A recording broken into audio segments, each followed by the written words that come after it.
खुलुमबाय बड'लेण्ड टेस्ट आपडेटआव बयखौबो बरायबाय। रादाबखौ फरायदों आं प्रमद खाख्लारिया। गिबि रादाबाव दङ दुलाराय बर' फरायसा आफादनि गाहाय मावख' बड'फा हाउसआव दिनै आथिखालनि थासारिखौ लानानै राज्य सभानि एमपि रोनगोरा नार्जारिया मिरु एबसुनि बिबानगिरिफोरजों गुवारै सावरायलायदों। लोगोसे बिथाङा बड'फा हाउसआव दोननो थाखाय मोनसे बड'फा उपेन्द्रनाथ ब्रह्मनि LED सावगारिखौ मिरु एबसुनि आफादगिरि दिपेन बर'नि आखायाव बोसोनगिरि खुंख्रा सरगियारिनि नुजाथिनायजों अनथोब महरै गथायो। लोगोसे बिथाङा मिरु एबसुनि साफ्रोमबो बिबानगिरिफोरनो गंफा गंफा कलमबो अनथोब महरै राननानै होयो।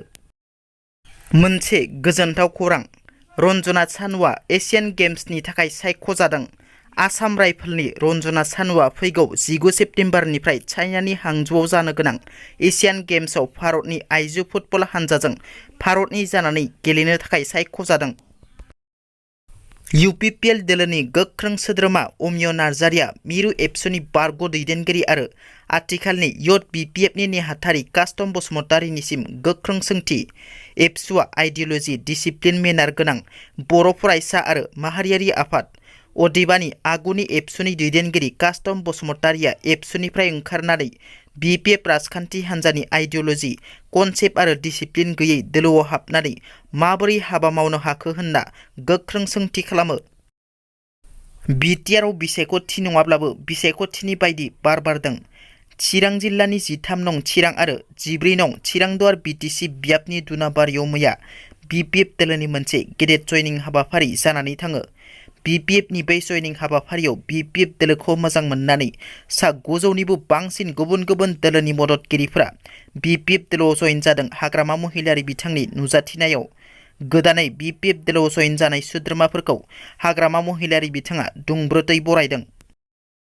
आसामनि सनितपुर जिल्लायाव थांनाय हराव मा-18 मोसौजों बुंफबनाय गंसे ट्राक हमनो हायो ओनसोलनि सुबुंफोरा। सनितपुर जिल्लानि जमुगुरि हाटआव थांनाय हराव जायगानि सुबुंफोरा लामा सेराव गंसे लाखिना दोननाय ट्राकखौ नुनानै सन्देह खालामना पुलिसनो खौरां हरो। AS28AC 0450 नंनि ट्राकआ अमिर हुसेननि मुङाव दं। खौरां हरनाय लोगो लोगो पुलिसआ फैनानै नायनायाव ट्राकआव मा-18 मोसौनि अनगायै रावखौबो नुवा। बे मोसौफोरखौ गुबुन रायजो फारसे लांनो नागिरनायनि सन्देह खालामो पुलिसआ गारिजों लोगोसे मा-18 मोसौफोरखौ पुलिस थानायाव लानानै थाङो। पुलिसआ बेनि सायाव केस थिसननाय जाबाय आरो नायबिजिरनायखौबो जागायो। दिनैनि रादाबा एसेनोसै। नोंथांमोना जुदि आंनि रादाबखौ खोनासंनानै मोजां मोनदोंब्ला अन्नानै लाइक, शेयार आरो साबस्क्राइब खालामनो दाबाव। गोजोन्थों।